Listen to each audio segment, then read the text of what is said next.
Growing up, it was just me and my mom. My dad left when I was little, and he's just a faint memory now.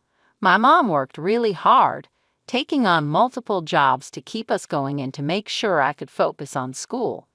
Because of her efforts, I got a scholarship that helped me get through college without a lot of debt, which is rare these days. I studied business management because I wanted to succeed and never be as poor as we were when I was a kid. After graduating, I moved to the city.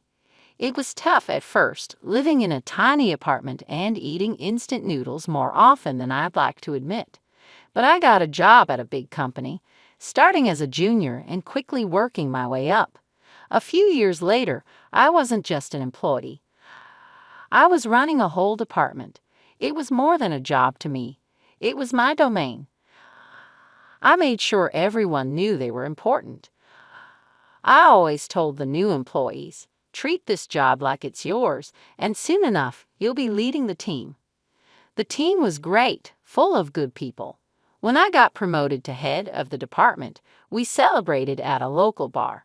It was a cozy place with cold beer and lots of laughs. Here's to Michelle, the boss lady. Samuel, one of my oldest colleagues, said, raising his glass. Everyone joined in, and the sound of clinking glasses filled the bar. Thanks, everyone. We're all in this together. Here's to kicking more butt and taking names. I shouted, and the team cheered. That night, amid the celebrations, I noticed a guy named Scott. He saw me looking and came over with a confident smile. What's the celebration for? He asked, leaning against the bar. Just a little career boost. I'm the new head of my department now, I replied. I tried not to sound like I was bragging. That's impressive.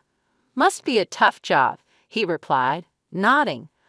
I'm Scott, by the way. Michelle. Nice to meet you, Scott. We started talking more seriously than I planned. It turned out Scott was a financier who knew numbers like I knew project plans. Over the next 4 months, our casual dates turned into weekends together, and soon I was spending more time at his place than mine. His apartment was amazing, with high ceilings, a stunning view, and a warmth my small rental couldn't match. One evening, as we looked over the city lights from his balcony, Scott turned to me with a serious look on his usually playful face. He took my hands, and I could feel his nervous energy. Michelle, these past months with you have been the best of my life. I know this might seem fast, but when you know, you just know, right? He said, his voice a mix of certainty and hope. I nodded, my heart racing. He pulled out a small box from his jacket and opened it to reveal a sparkling ring. Will you marry me, Michelle? Yes, Scott, absolutely yes, I replied, my voice thick with emotion. Just like that, we were engaged. Engaged to a man who really saw me and loved every part of me, even the tough parts. The day I was supposed to meet Scott's parents, I was nervous.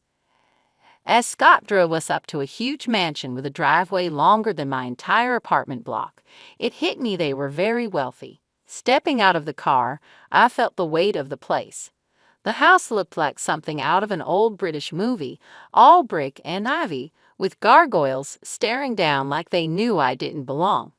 Scott squeezed my hand as we approached. We walked up to the huge oak doors. You'll be fine, Michelle, Scott whispered, but he sounded like he was trying to convince himself too. The doors swung open, revealing Mr. and Mrs. William. His suit probably cost more than my rent, and her dress looked like something from a magazine. The foyer was massive, with a sparkling chandelier overhead and portraits of stern-looking folks with titles like Sir and Lady.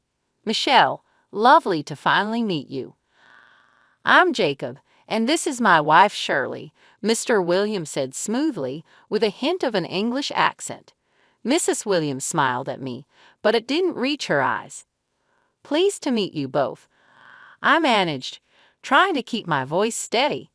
As we moved into the dining room, Scott whispered tips about which fork to use, but his words jumbled in my head. Dinner felt like sitting in a freezer, the air cold with judgment. Mr. William pointed to a portrait of a stern-looking man with a thick beard. That's Sir William Blake, a direct ancestor from United Kingdom who came over in the 1900s to establish our family here," he said proudly. "Really impressive," I said, trying to sound enthusiastic, but it was hard to eat with every move being watched. I reached for what I thought was the salad fork, but the silence that followed told me I'd messed up.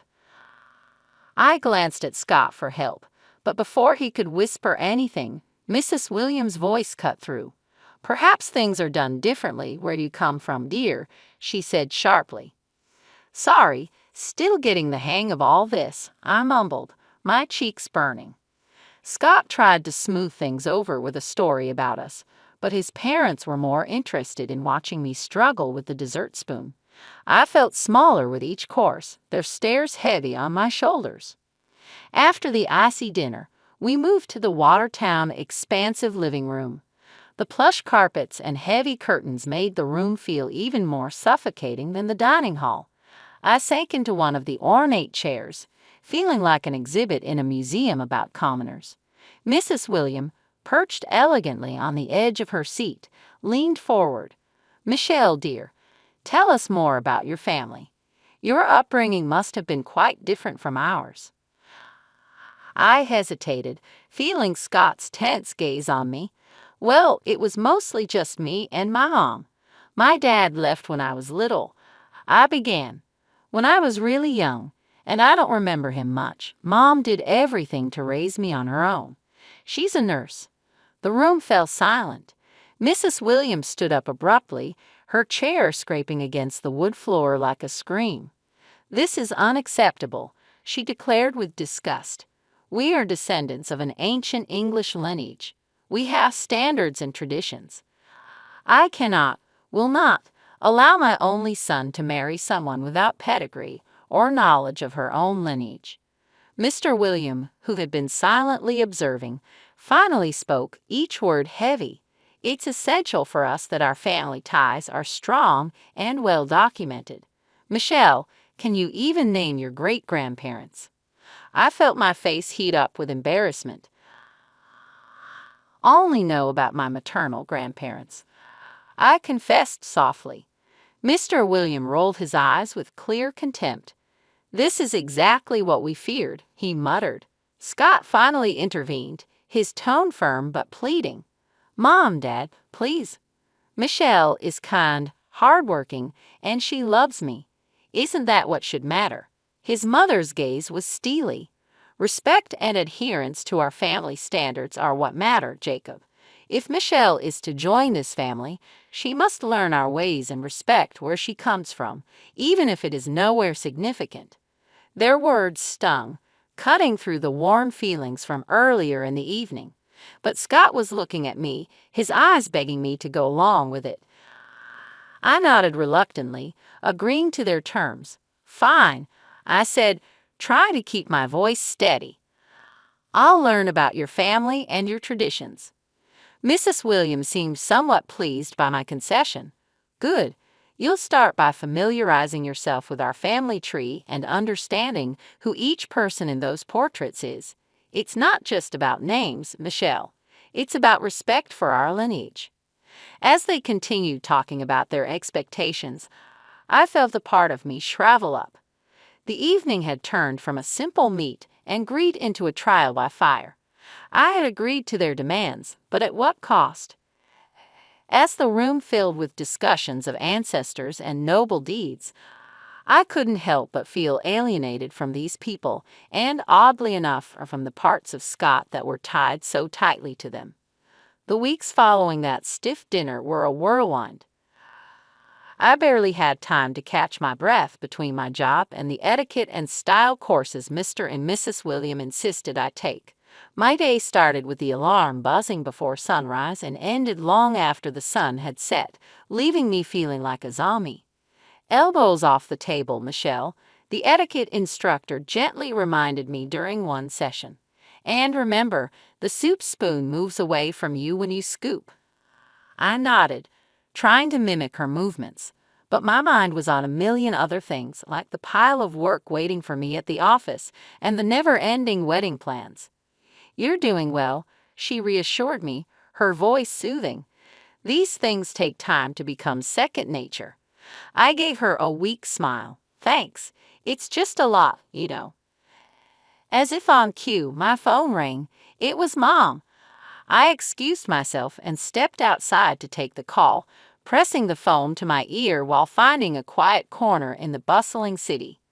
Hi, Mom. I greeted her, my voice more tired than I intended. Michelle, darling, how are the wedding preparations going? She asked, her voice filled with excitement and a hint of concern. Hesitated, not wanting to worry her. It's all good. Learning a lot, even picked up how to waltz. I said, trying to sound cheerful.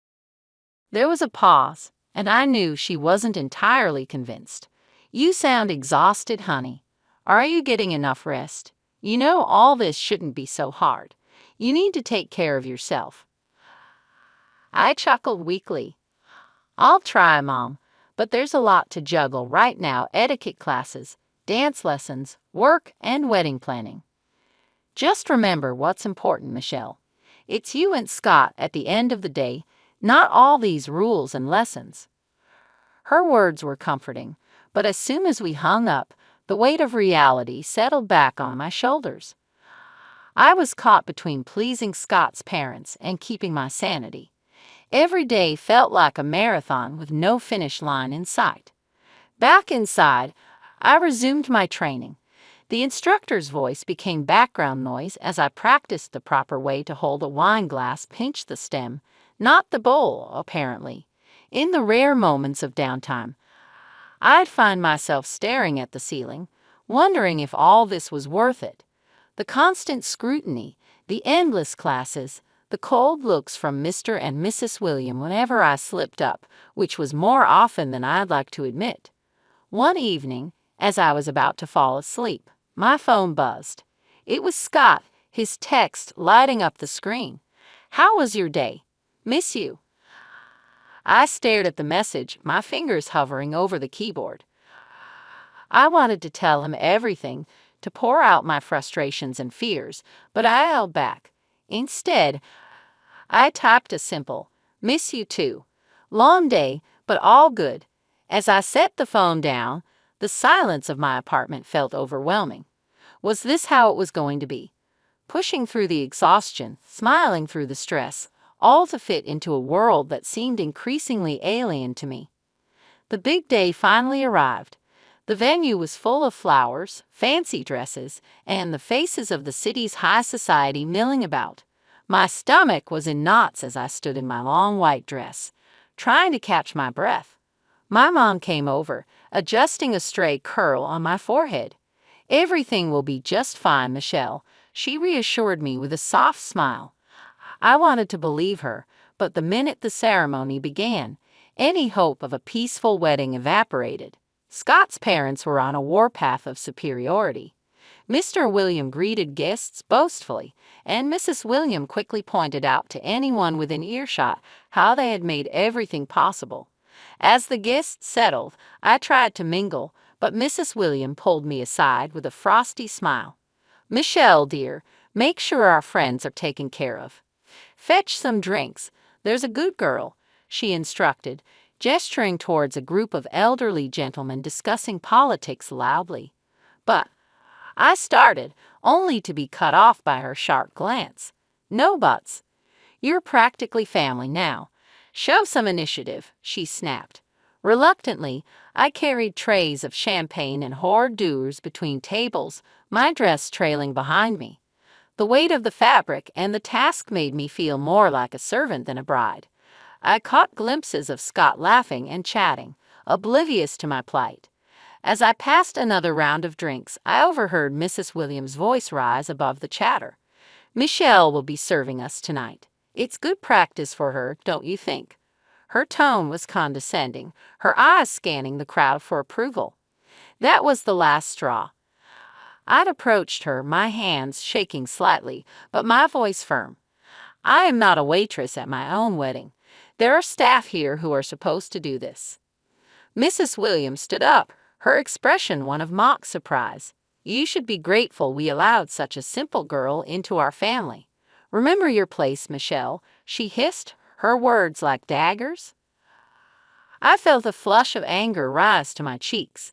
This is my wedding, not a performance for your friends, I said, louder than intended. The room fell silent, and all eyes were on us. Scott, catching the tail end of our exchange, stumbled over with a glass of champagne in hand. What's going on here? He slurred slightly, his eyes not fully focusing. Your mother is treating me like a servant at our wedding, Scott. This isn't what today is supposed to be about, I said, frustration boiling over. Scott looked between me and his mother, his expression clouding. Michelle, why are you making a scene? Just do what my mom asks. It's not a big deal. Not a big deal. Scott, this is our day, and your mom is ruining it. I shot back, disbelief and hurt swirling together. He took a long sip of his champagne before speaking. Look, Michelle, you should be happy I even chose you. There were plenty of girls better than you, prettier, richer. You're making a fuss over nothing. His words stung like a physical slap. I recoiled, the realization hitting me hard. The man I loved, the man I was about to marry, didn't see us as partners. To him, I was just another accessory, something to be molded into the perfect image his parents wanted. As I clutched my bouquet tighter, feeling like I might crumble right there, my mom came over. She took one look at me and wrapped me in her arms, giving me a hug that seemed to hold the world at bay. Honey, do you love this man? Do you really want to marry him? She whispered, her voice filled with worry. I shook my head, barely able to speak.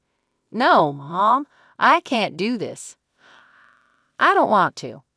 Mom nodded, her jaw set in that determined way I knew all too well. She gently took the bouquet from my hands and guided me to a chair, her touch reassuring. Then, with surprising sprightliness, she approached the DJ, asked for the microphone, and turned to face the gathered crowd. Ladies and gentlemen, may I have your attention, please? Her voice, clear and steady, cut through the murmurs, drawing every eye in the room to her. There was a hush, the kind that precedes a storm. She took a deep breath and turned to face Mr. and Mrs. William directly. I have something important to share about truth and pretense, she began, her gaze unwavering. I went to the same school as Jacob and Shirley William. Back then, they didn't have an English accent or talk about noble blood. Their families were hard-working folks just like ours. A murmur rippled through the crowd. Jacob's father was a mechanic, and Eleanor's mother served tables at the local diner. She paused, letting the words sink in. The portraits, the accents, the surname, they bought them all to create a past that would hide where they really came from. The room erupted into whispers, guests turning to stare at the Watertown, their faces a mix of shock and disbelief. Mrs. Williams stood up, her face red, the facade of aristocracy melting away. That's preposterous, but my mom wasn't finished. To think that you would stand on these fabrications and look down upon my daughter, judging her worthiness based on a lie. Michelle is worth 1,000 of your false titles. She is real, something you've long forgotten how to be. The guests were now openly murmuring, their looks of fascination turning to disdain as they gazed at the Watertown. Mr. William tried to speak, his accent slipping into something less refined, more desperate. We did what we thought was best. For whom? My mom cut him off, her voice fierce. For your son, for society, or just for your own shallow pride? The confrontation had drawn everyone's attention, and now the room was buzzing with tension and revelations. The Watertown seemed to shrink, their grandeur dissolving, leaving only the plain truth of their origins. Scott's face twisted with a mix of shock and anger. He stormed up to me, his voice barely a hiss as he leaned close. You've ruined everything, Michelle. You've disgraced my family, and now you're questioning if I want to marry you after this spectacle. His words stung, but before I could respond, he grabbed my arm, pulling me closer. I'll teach you how to be a good wife, one who knows her place and obeys." His threat hung in the air, heavy and chilling. I pulled my arm back with all my might, stepping away from him. The room was dead silent now, everyone's eyes on us. This was the man I had intended to marry, the family I was about to join. No, this couldn't be my life. I took a deep breath, my mother's earlier strength flowing through me. "There will be no wedding," I announced loudly, making sure every guest heard. "I regret that I ever considered marrying someone who truly matches the arrogance and deceit of his parents." Murmurs filled the room, some of shock, others of support.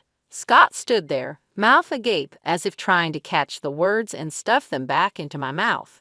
My mother came to my side, her presence a comforting shield against the chaos. Together, we walked through the crowd, our heads held high. In the weeks that followed, news of the Watertown disgrace spread through the city. Their fake lineage and high society standing crumbled like a house of cards. People who once revered them now crossed the street to avoid their shame. They sold their mansion and moved away, seeking a fresh start where their past wouldn't haunt them. As for Scott, I heard bits and pieces, rumors of a downward spiral, nights spent trying to drink away the scandal. I didn't know if they were true, and frankly, I didn't care. He had shown his true colors, and they were too dark and twisted for me to ever look back. "Thank you, Mom," I said to her one evening as we sat in our modest living room, a stark contrast to the opulent falsity I had almost married into. "For everything. For being there, for standing up for me, for helping me see the truth before it was too late." She took my hand, squeezing it gently. "I'll always be here, Michelle. You are my mother, and I raised you to be strong and true. No man, no family can ever make you less than what you are." We sat there, the TV chattering in the background, a normality that felt refreshing. I had lost a fiancé but gained back my life, my self-respect, and more importantly, my future. After the whole wedding debacle, going back to work felt like walking into a sanctuary. My colleagues, who had heard about the chaos, were nothing short of supportive. "Michelle, you dodged a bullet, girl," Samuel said as soon as I walked into the office. He was leaning against my desk, a steaming cup of coffee in his hand, which he handed to me as a peace offering or maybe a welcome-back gift. "Thanks, Samuel. Feels good to be back," I replied, taking the coffee and savoring the familiar bitter warmth. "And yeah, that bullet was more like a cannonball." Nicole chimed in from her cubicle across the way. "Anyone who makes you serve guests at your own wedding is no husband material. You deserve way better, hun." I smiled, grateful for the camaraderie. "I think so too. It's nice to be back where I'm appreciated for what I do, not for the family I might have married into." As the days turned into weeks, the support from my team never wavered. During this healing time, I met Robert. He was a friend of a friend, just a genuine guy with a quick smile and an easygoing attitude that was infectious. We met at a small get-together, just a few friends hanging out on a Saturday afternoon. He was there, laughing at something silly when I walked in. "Hey, you must be Michelle," he said, standing up to greet me. "I've heard a lot about you. All good things, I promise." "Thanks, Robert. I hope they didn't embellish too much," I replied, trying to match his easy demeanor. We hit it off instantly. His family was the polar opposite of the Watertown. The first time I met his parents, they welcomed me with warm hugs and genuine smiles. "Michelle, we're just glad Robert found someone who makes him so happy," his mom said, pulling me into a hug as soon as I stepped through their front door. It was refreshing, the simplicity of it all. No pretenses, no demands, just mutual respect and acceptance. Robert and I weren't rushing anything. We were taking our time getting to know each other beyond the surface level. Back at work, my boss called me into his office one day. "Michelle, I just want to say we've all noticed how you've handled everything. It's not been easy, but you've managed to keep your performance top-notch." I nodded, unsure where this was leading. "We think it's time for another promotion. You've proven you can handle just about anything, and your leadership has never wavered." Leaving his office, I felt a surge of pride. With a new relationship developing, a career on the rise, and the respect of those I cared about, I was finally in a place where I felt I belonged.